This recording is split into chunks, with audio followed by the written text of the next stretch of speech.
정말 끔찍한 일입니다.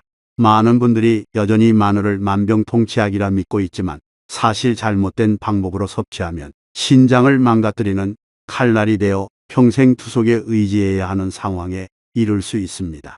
서울대학교에서도 많은 사람들이 매일 잘못된 마늘 섭취 방법 때문에 스스로 수명을 단축하고 있다고 경고했을 정도입니다. 여러분, 세계 최고의 마늘 소비 국가인 한국에서 1인당 연간 평균 7kg의 마늘을 먹는데도 불구하고 왜 심혈관 질환, 당뇨병, 심부전증 발병률이 계속해서 증가하는지 궁금해 본 적 없으신가요? 마늘은 본래 한의학과 서양의학 모두에서 항균, 혈압 강화, 혈전 예방, 심장 및 뇌 보호 등 수많은 효능을 인정받은 황금식품입니다. 하지만 역설적이게도 잘못된 방식으로 먹거나 맞지 않는 음식과 함께 먹거나 과다 섭취할 경우 이 모든 이점은 사라질 뿐만 아니라 재앙이 될 수 있습니다. 저는 며칠 전 부산에서 있었던 일을 똑똑히 기억합니다. 63세의 최 여사님은 이웃에게서 꿀에 절인 마늘이 신장에 좋다는 말을 듣고 3개월 동안 꾸준히 드셨습니다. 그 결과 건강해지기는커녕 심각한 위험을 앓았고 신장 기능이 크게 저하되었습니다. 의사는 당장 멈추지 않으면 후속을 받아야 할 날이 머지않았다고 경고했습니다. 이 이야기는 특별한 사례가 아니며 지금도 많은 가정에서 반복되고 있는 일입니다. 여러분이 매일 귀한 약을 챙겨 먹고 있다고 생각하는 동안 마늘 한쪽이 조용히 신장 기능을 갉아먹고 피를 끈적이게 만들며 심장에 과부하를 주고 어느 순간 갑작스러운 뇌졸중을 불러일으킬 수 있다고 상상해 보십시오. 더 무서운 것은 신장은 침묵의 장기라는 점입니다. 즉각적으로 신호를 보내지 않고 조용히 매일 조금씩 약해지다가 혈액 투석을 해야 한다는 통보를 받았을 때 그때는 이미 너무 늦은 후입니다. 저는 이 영상을 보고 계신 많은 분들이 50세를 넘으셨거나 은퇴 후 몸의 변화를 뚜렷하게 느끼기 시작한 분들이라는 것을 알고 있습니다.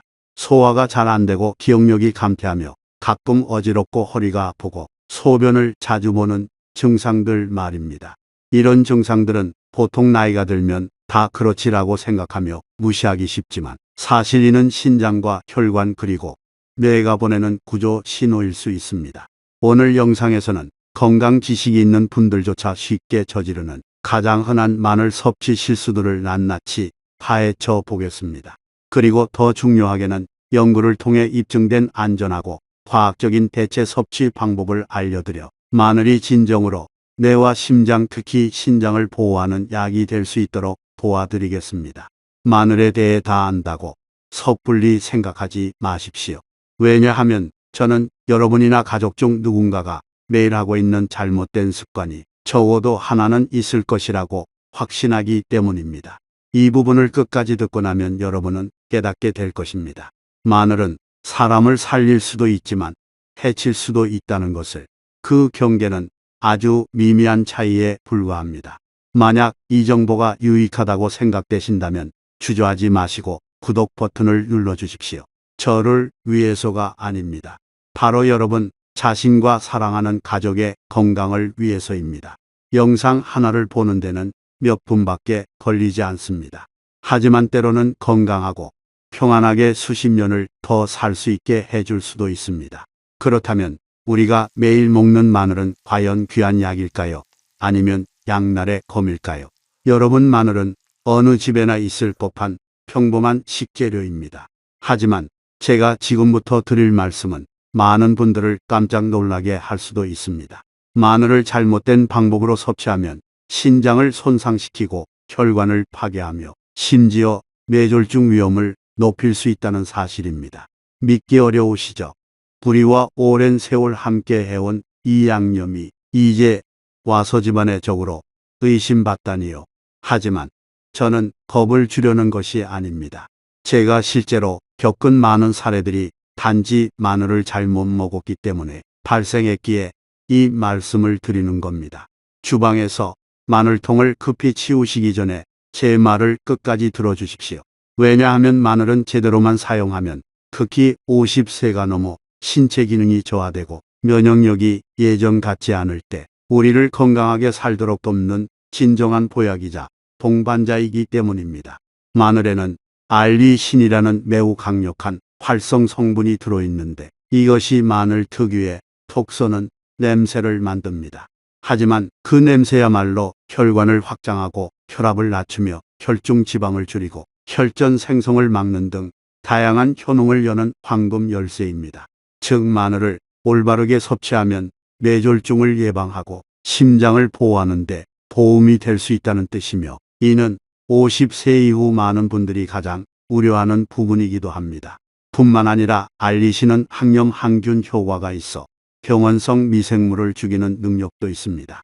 미국 임상영양학 저널에 발표된 한 연구에 따르면 마늘을 꾸준히 섭취한 사람들은 그렇지 않은 그룹에 비해 계절성 독감 발병률이 현저히 낮았습니다. 또한 한국의 충남대학교 연구에서도 마늘 추출물이 간암 및 폐암 세포의 성장을 늦출 수 있음이 증명되었습니다. 여러분, 이 수치들은 결코 작지 않습니다. 하지만 문제는 이것입니다. 어떻게 먹어야 올바른 것일까요? 그리고 어떤 방식이 잘못된 것일까요? 현재 사람들이 마늘을 섭취하는 가장 흔한 4가지 방법은 생으로 먹거나 찌거나 흑마늘로 먹거나 볶아 먹는 것입니다. 간단해 보이지만 각의 특징을 제대로 이해하지 못하면 함정에 빠지기 쉽습니다. 생마늘은 가장 귀한 성분인 알리신 함량을 그대로 유지할 수 있는 방법입니다. 하지만 소화가 어렵고 위 점막에 자극을 주기 쉬워 위염이나 역류성 식도염 병력이 있는 분들에게는 특히 부담이 될 수 있습니다. 많은 분들이 생마늘을 먹고 나서 속이 쓰리거나 가스가 차는데도 그 이유를 모르는 경우가 많습니다. 찐 마늘은 한국 과학자들이 가장 많이 권장하는 방법입니다. 약 100도의 온도에서 1시간 동안 찌면 심혈관에 유익하고 안정적인 활성 성분인 S알릴시스테인 함량이 생마늘보다 몇 배나 높아지기 때문입니다. 이는 알리신보다 안정적인 형태로 자극이 덜하고 흡수가 더 잘 됩니다. 유일한 단점은 조금 번거롭다는 것입니다. 흑마늘은 말할 것도 없습니다. 먹기 편하고 향긋하며 생마늘처럼 맵지 않습니다. 발효 과정에서 강력한 항산화 물질이 다량 생성됩니다. 한국국립농업과학원의 한 연구에 따르면 흑마늘은 생마늘보다 폴리페놀 함량이 4배나 높아 노화 방지, 혈관 경화 예방, 면역력 증진에 도움을 줍니다. 하지만 좋은 것은 보통 비싸기 마련입니다. 그리고 안타깝게도 시중의 흑마늘 중에는 가짜 제품이나 잘못된 방식으로 발효된 제품이 많아 기대했던 효과를 보지 못하는 경우가 많습니다. 볶음 마늘은 아마도 많은 분들이 예상치 못한 보이지 않는 살인자일 수 있습니다. 마늘을 기름, 특히 콩기름, 옥수수 기름과 같이 오메가6가 풍부한 식물성 기름에 볶으면 마늘의 좋은 성분들이 거의 다 파괴됩니다. 뿐만 아니라 볶는 과정에서 혈관 염증을 유발하고 나쁜 콜레스테롤 수치를 높이는 물질이 생성될 수 있습니다. 입에는 맛있을지 몰라도 그 결과는 결코 가볍지 않습니다. 먹는 방식뿐만 아니라 마늘을 특정 음식과 함께 먹는 것 또한 마늘을 보약에서 독약으로 바꿀 수 있습니다. 예를 들어 마늘과 흰빵을 함께 먹는 것은 건강해 보이지만 실제로는 그렇지 않습니다. 흰빵에는 정제 탄수화물이 매우 많아 몸속에 들어가면 빠르게 당으로 전환되어 혈당을 급격히 올립니다.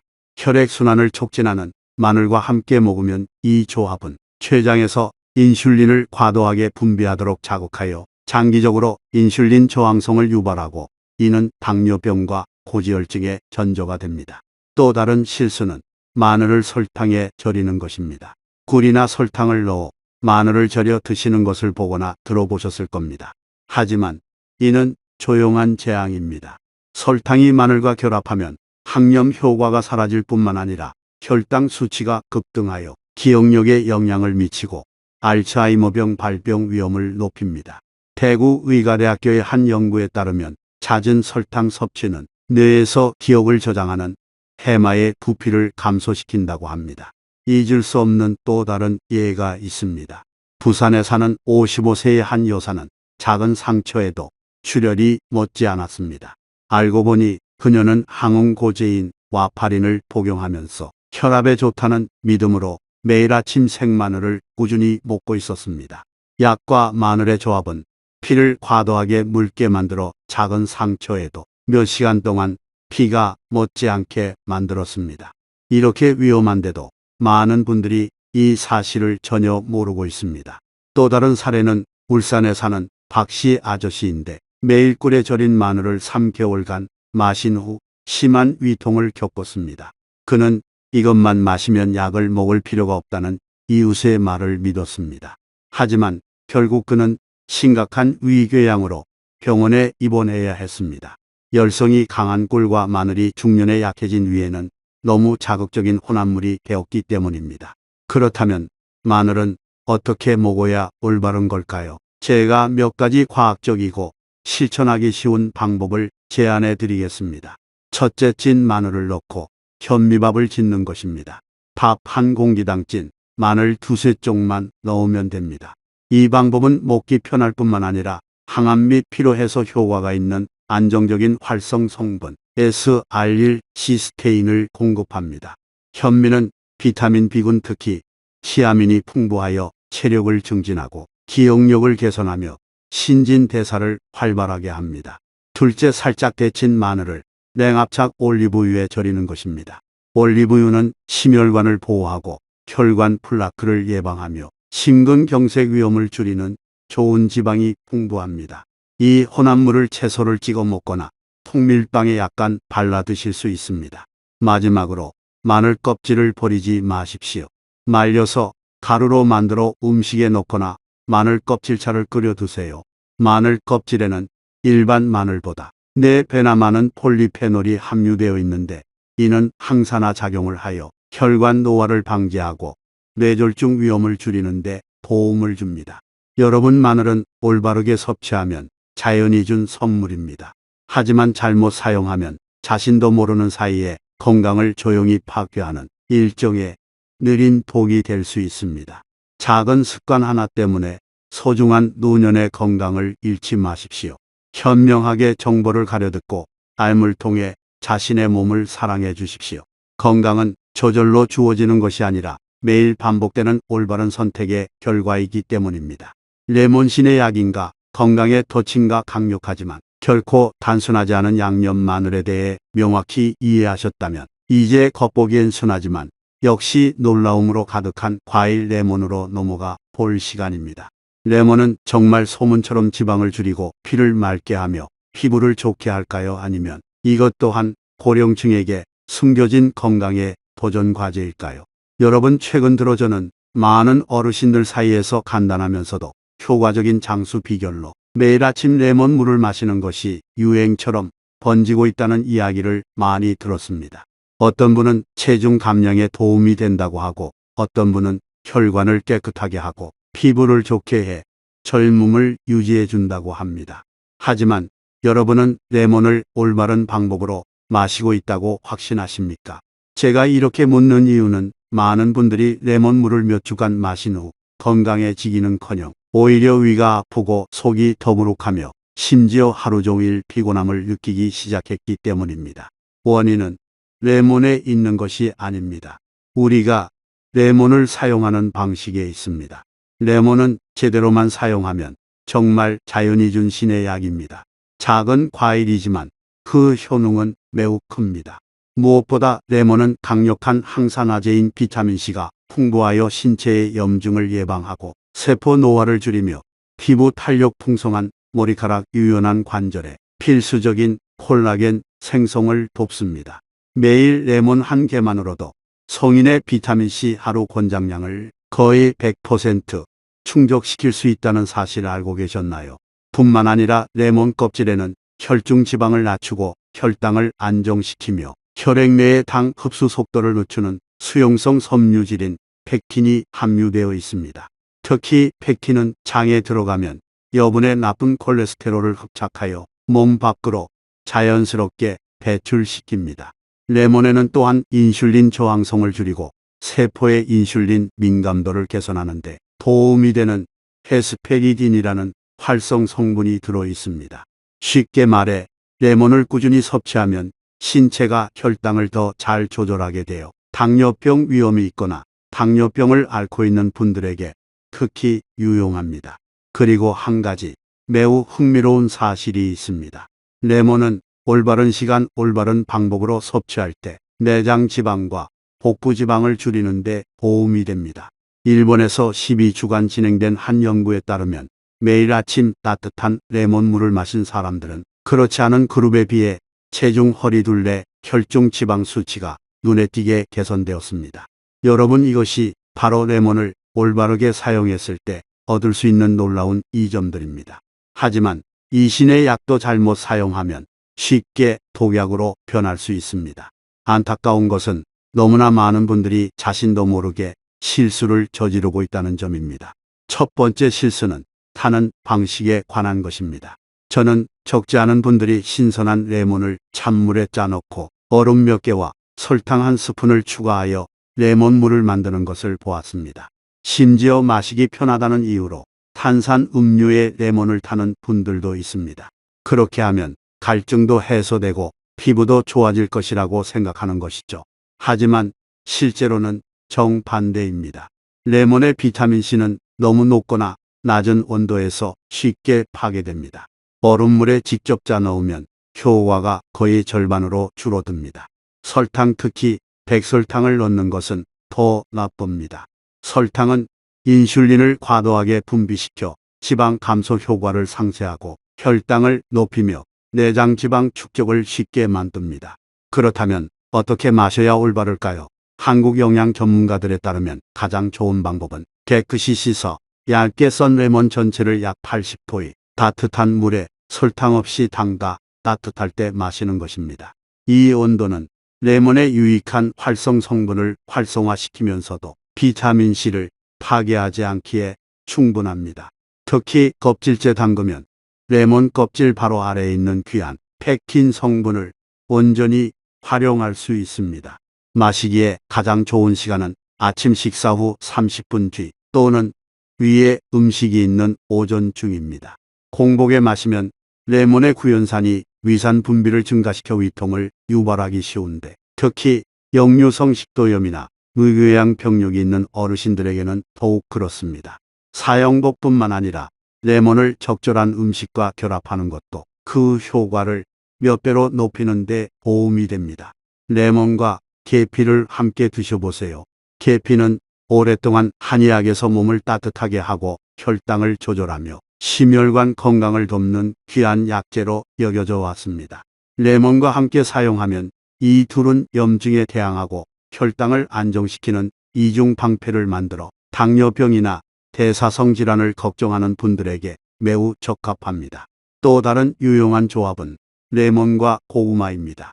고구마에는 비타민 A의 전구체인 베타카로틴이 풍부하여 시력을 강화하고 안구 건조를 막으며 염증을 줄이는 데 도움이 됩니다. 레몬과 함께 먹으면 소화를 도울 뿐만 아니라 신체가 고구마에 있는 항산화 성분을 더 잘 흡수하도록 돕습니다. 시원하고 가벼운 음식을 좋아하신다면 레몬을 요거트나 해조류와 함께 드셔보세요. 요거트는 소화계의 유익균을 보충해 주고 해조류는 건강한 갑상선 기능에 필수적인 미네랄과 요오드가 풍부합니다. 레몬과 함께 섭취하면 비타민C 흡수가 촉진되면서 소화를 돕고 고령층에 작지 않은 문제인 변비를 예방하는 데 도움이 됩니다. 하지만 저는 한 가지 매우 중요한 점을 강조해야겠습니다. 모든 사람이 마음대로 레몬물을 마셔서는 안 되며 특히 위장 질환이 있는 분들은 더욱 그렇습니다. 이미 말씀드렸듯이 레몬의 구연산은 적절한 시기에 섭취하지 않으면 위 점막을 자극하여 속 쓰림, 복부 팽만 소화 불량을 유발할 수 있습니다. 제산제나 위 점막 보호제를 복용하는 분들에게 레몬은 약효를 감소시키거나 병을 악화시킬 수 있습니다. 일부 연구에 따르면 위장약을 복용하는 동안 레몬을 자주 섭취하면 경미한 상호작용이 발생할 수 있으며 장기간 지속될 경우 치료 효과에 영향을 미칠 수 있습니다. 또 다른 흔한 오해는 레몬이 시면 실수록 더 좋다고 생각하는 것입니다. 적지 않은 분들이 신맛이 강한 풋 레몬을 골라 레몬이 많을수록 효과가 강하다는 생각으로 물에 많이 짜 넣었습니다. 하지만 이는 가벼운 산증을 유발하여 체내 폐하 균형을 깨뜨리고 소화 효소를 묽게 하며 간과 신장의 여과 기능에 영향을 줄 수 있습니다. 여러분, 레몬은 우리가 그것을 이해하고 올바르게 사용한다면 자연이 준 멋진 선물입니다. 하지만 그렇지 않다면 우리가 모르는 사이에 조용한 손상을 일으킬 수 있습니다. 그러니 오늘부터 여러분이 마시는 레몬물 한 잔이 신선함 뒤에 숨겨진 건강의 덫이 아니라 치유의 물 한 잔이 되기를 바랍니다. 기억하십시오. 절대적으로 좋은 음식은 없습니다. 좋고 나쁨은 우리가 그것을 어떻게 사용하느냐에 달려 있습니다. 그리고 여러분의 건강, 특히 50세가 넘은 여러분의 건강은 가장 올바른 알무로 보살핌 받을 가치가 있습니다. 마늘, 레몬과 최악의 궁합, 건강을 파괴하는 죽음의 조합. 여러분, 세상에는 환상의 커플인 줄 알았더니 알고 보니 죽음의 커플인 것들이 있습니다. 그리고 먹는 것도 예외는 아닙니다.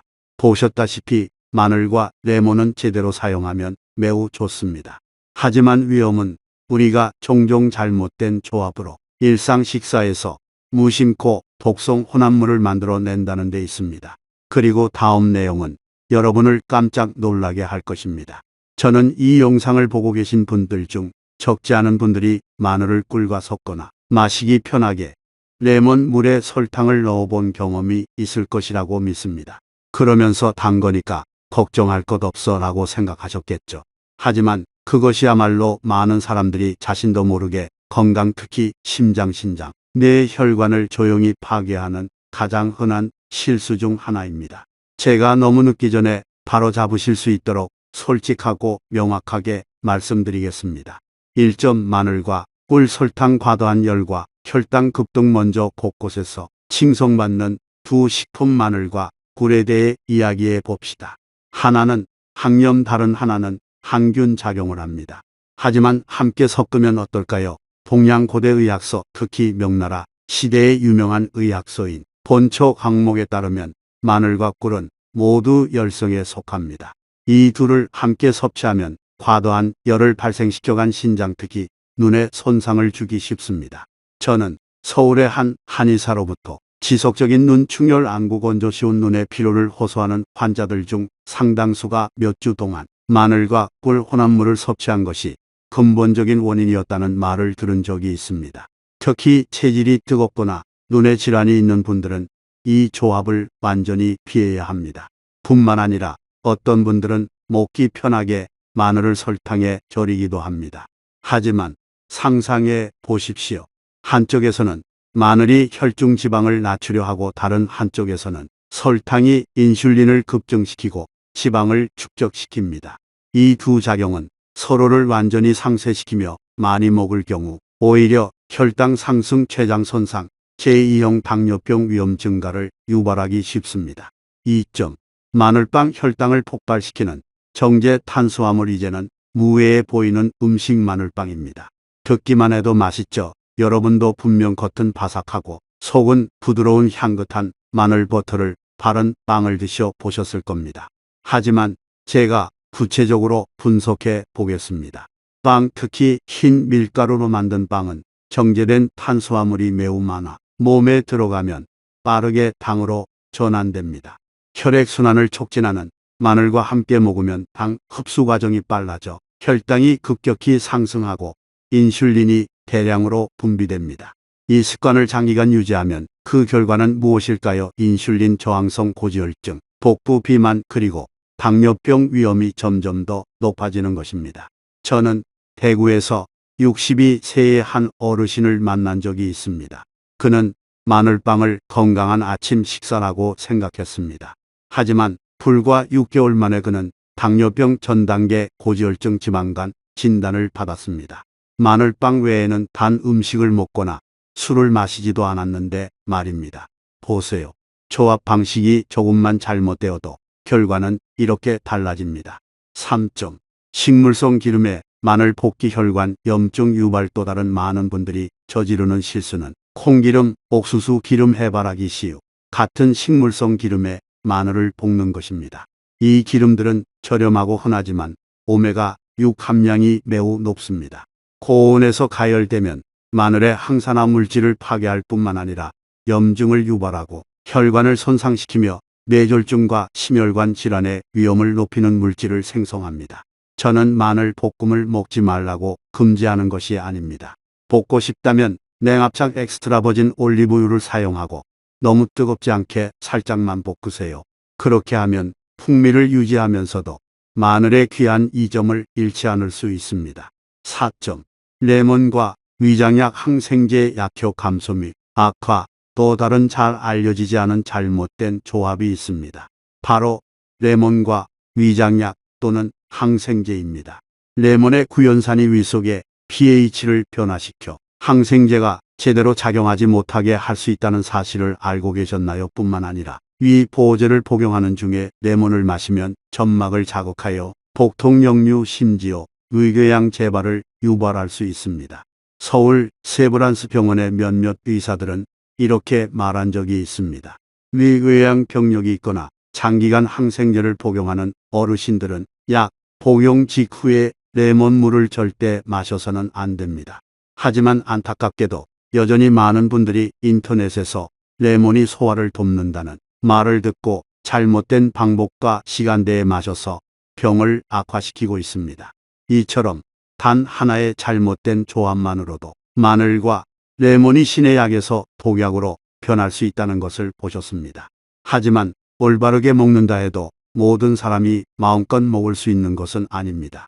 어떤 사람들에게는 마늘 한 쪽이나 레몬 한 조각만으로도 심각한 결과를 초래할 수 있습니다.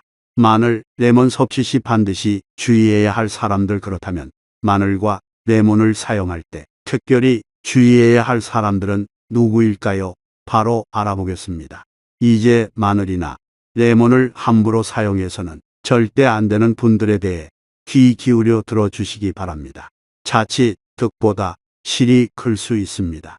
1점. 항응고제를 복용하는 분들. 먼저 와파린이나 아스피린과 같은 항응고제를 복용하는 분들입니다. 마늘은 천연 혈액 희석 특성이 있어 일반인에게는 매우 좋습니다.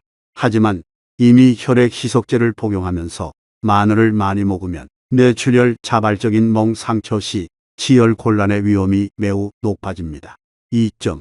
위장질환 환자 위궤양 역류성 식도염. 다음은 위염 12지장 궤양이 있는 분들입니다.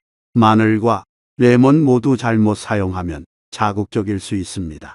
생마늘은 위점막을 쓰리게 할 수 있고 레몬은 산이 많습니다. 공복에 마시거나 자주 마시면 병이 더욱 악화될 것입니다. 과민성 대장 증후군이 있는 분들도 생마늘 섭취를 제한해야 합니다.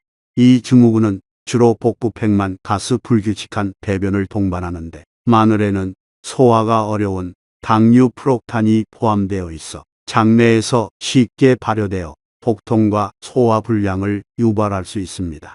3점. 신부전 환자. 신부전 환자는 더욱 조심해야 합니다.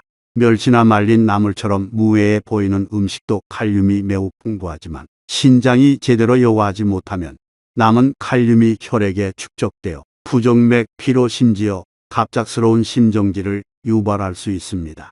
마늘과 레몬도 과도하게 섭취할 경우 식단에서 나트륨과 칼륨 섭취를 조절하지 않으면 간접적으로 신장 기능에 영향을 미칠 수 있습니다. 4점. 당뇨병 환자. 설탕 첨가시. 마지막으로 당뇨병 환자입니다. 제가 지금 드릴 말씀은 모순적으로 들릴 수 있지만 사실입니다. 마늘과 레몬은 모두 당뇨병 환자에게 유익하지만 설탕을 첨가하지 않고 올바른 방법으로 섭취할 때만 그렇습니다. 저는 많은 분들이 마시기 편하게 레몬 물에 꿀을 타거나 톡 쏘는 맛을 줄이기 위해 설탕에 절인 마늘을 먹는 것을 보았습니다. 하지만 그들은 꿀 한 스푼만으로도 혈당이 급등하여 마늘과 레몬의 좋은 효과를 완전히 망가뜨린다는 사실을 몰랐던 것입니다. 여러분, 영양학에는 변치 않는 원칙이 있습니다. 절대적으로 좋거나 절대적으로 나쁜 음식은 없다는 것입니다. 좋고 나쁨은 우리가 어떻게 사용하느냐 양 그리고 각자의 체질에 달려 있습니다. 그러니 남들이 이거 마셔라 저거 먹어라 한다고 해서 바로 따라하지 마십시오. 여러분의 몸은 유일무이합니다. 그리고 이 나이에는 아주 작은 잘못된 선택 하나도 매우 큰 대가를 치를 수 있습니다. 이 부분을 통해 여러분이 습관이나 감정이 아닌 삶으로 건강을 지키는 법을 배우셨기를 바랍니다. 오래 건강하게 사는 것은 운의 문제가 아니라 매일 반복되는 올바른 식사, 올바른 물 한 잔, 올바른 습관의 결과이기 때문입니다. 50세 이후를 위한 마늘, 레몬 황금 레시피. 피해야 할 것들을 알았으니 이제는 맛있게 먹으면서 오랫동안 건강을 유지할 수 있는 명확하고 간단하며 효과적인 해결책이 필요할 때입니다. 그렇다면 50세 이후의 사람들에게 가장 올바르고 과학적이며 적합한 대체 식사법은 무엇일까요? 저는 빈 이론만 말하지 않겠습니다. 제가 여러분께 구체적이고 만들기 쉽고 복잡하지 않으며 비싸지 않지만 여러분의 건강을 근본부터 바꿀 수 있는 레시피를 하나하나 알려드리겠습니다. 1점 찐 마늘과 찐 채소를 곁들인 현미밥. 우선 아주 만들기 쉬운 요리부터 시작해 봅시다. 찐 마늘과 찐 채소를 곁들인 현미밥입니다. 일반 흰쌀이 아닌 현미는 비타민 B1, 마그네슘, 섬유질이 풍부한 쌀겨와 쌀눈을 그대로 간직하고 있습니다. 밥을 지을 때 살짝 찐 마늘 두세 쪽만 밥솥에 넣으면 됩니다. 마늘을 찌면 S알릴시스테인이라는 매우 귀한 활성 성분이 생성되는데 이는 혈압을 안정시키고 혈중 지방을 낮추며 강력한 항산화 효과가 있습니다. 현미와 함께 섭취하면 소화를 돕고 포만감을 오래 유지하며 식후 혈당을 높이지 않습니다. 시금치, 브로콜리 또는 찐 호박과 같은 데친 채소 한 접시와 함께 먹으면 약 없이도 맛있게 심혈관을 보호하고 혈압을 낮추는 식사가 완성됩니다. 2점. 집에서 만든 흑마늘, 발효 마늘. 또 다른 선택은 현재 한국에서 매우 인기 있는 집에서 직접 만드는 흑마늘입니다. 가짜 제품을 살까봐 구매가 꺼려진다면 간단한 방법을 제안합니다. 껍질을 깐 생마늘을 전기 밥솥에 넣고 10-20일간 보온 상태로 두는 것입니다. 발효 과정이 끝나면 마늘은 검은색으로 변하고 건자두처럼 달콤한 맛이 나며 먹기 편하고 톡 쏘는 냄새도 사라집니다. 특히 흑마늘은 생마늘보다 항산화 물질이 5배나 많아 암 예방, 염증 감소 그리고 50세 이상에게 큰 문제인 소화 개선에 매우 효과적입니다. 3점.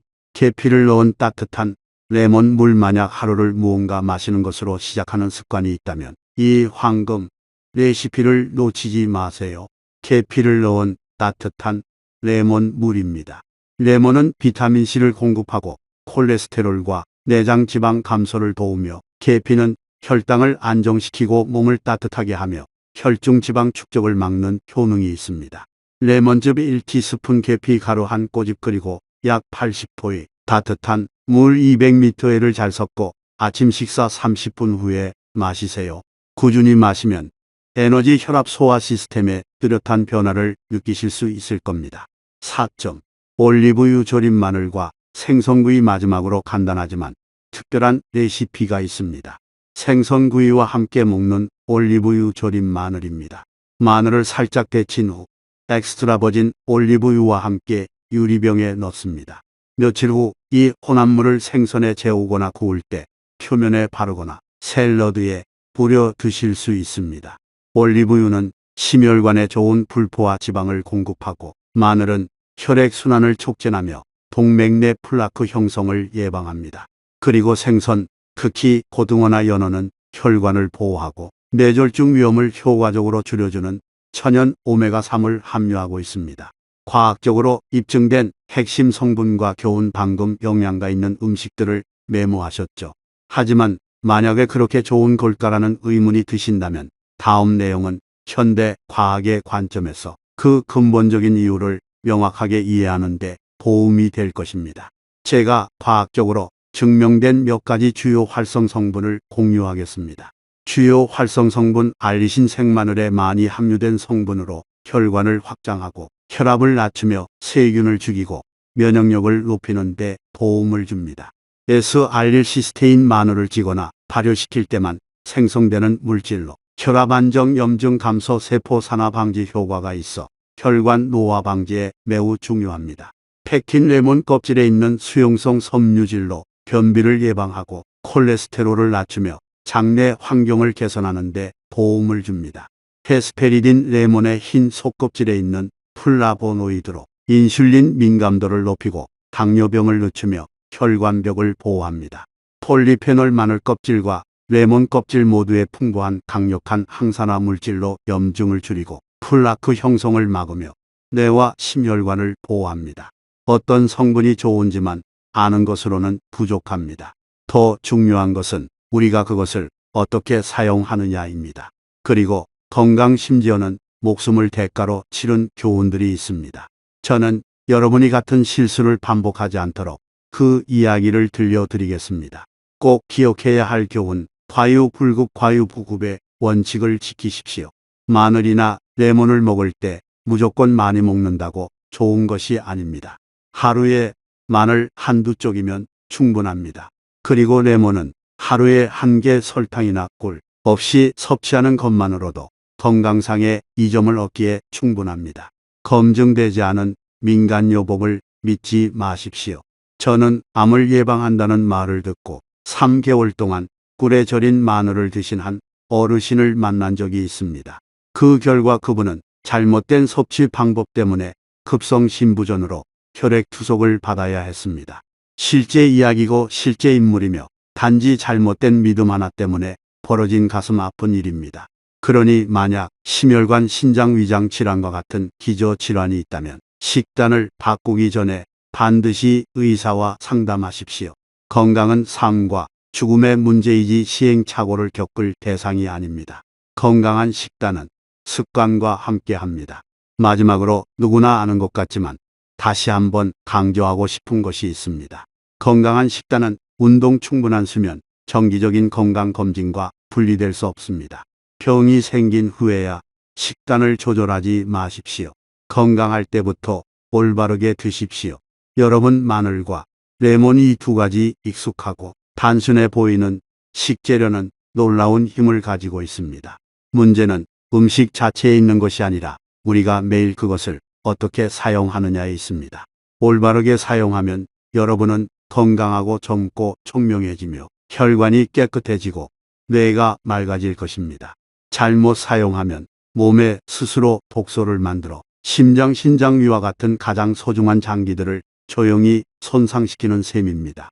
그래서 제가 여러분께 묻습니다. 지금 여러분은 올바르게 드시고 계십니까? 만약 확실하지 않다는 대답이 나온다면 부디 다시 한번 돌아보시고 이 영상을 가족, 특히 제가 방금 공유한 실수들을 무심코 반복하고 있는 분들께 공유해 주십시오. 건강하게 사는 것은 거창한 일이 아닙니다. 건강한 삶은 밥 짓는 법, 레몬, 물 한 잔, 식사 속 마늘 한쪽에서 시작됩니다. 아주 작은 것들로부터 건강을 지키는 것. 그것이 바로 가장 현명하게 자신을 사랑하는 방법입니다. 저는 그 여정에서 여러분과 함께하는 동반자입니다. 그리고 저는 여러분이 오늘부터 자신을 돌볼 기회를 놓치지 않기를 바랍니다. 그리고 오늘 제가 공유한 마늘과 레몬에 대한 이야기가 유익했다면 혼자만 간직하지 마십시오. 어쩌면 배우자가 잘못된 방식으로 마늘을 먹고 있거나 가족 중 누군가가 아침 레몬 물에 습관적으로 설탕을 타 마시거나 매일 만나는 이웃이 바로 이 정보를 절실히 필요로 하고 있을지도 모릅니다. 이 영상을 그들과 공유해 주십시오.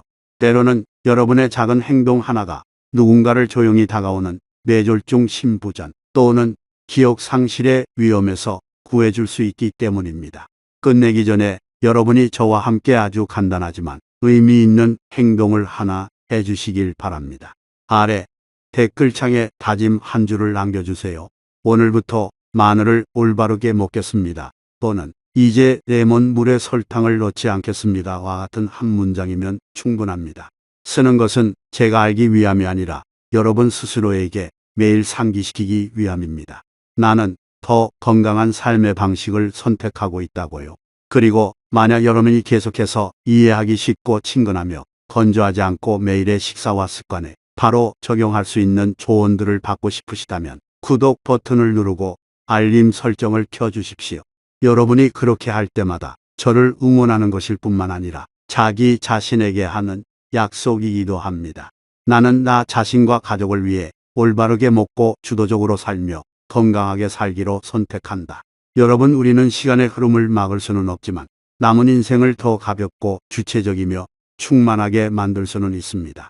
뇌졸중, 걱정과 함께 살지 않고 위장병으로 고생하지 않으며 약이나 자녀에게 의존하지 않는 삶 말입니다. 오늘 영상 내내 저와 함께 해주셔서 감사합니다. 다음 영상에서는 여러분이 병을 피하는 것을 너무 가족, 배우자, 사랑하는 사람들과 함께 평온한 모든 순간을 즐길 수 있도록 돕는 과학적인 식습관과 생활 방식을 계속해서 공유하겠습니다. 그리고 마지막으로 중요한 점을 다시 한번 말씀드립니다. 오늘 제가 공유한 모든 내용은 정보 제공 및 공중보건 교육을 목적으로 합니다. 만약 기저질환이 있거나 치료 약물을 복용 중이거나 병원에서 추적 관찰 중이시라면 어떠한 식단이나 생활 습관을 변경하기 전에 반드시 의사의 조언을 구하십시오. 항상 건강하고 총명하시길 바라며 다음 영상에서 다시 뵙겠습니다.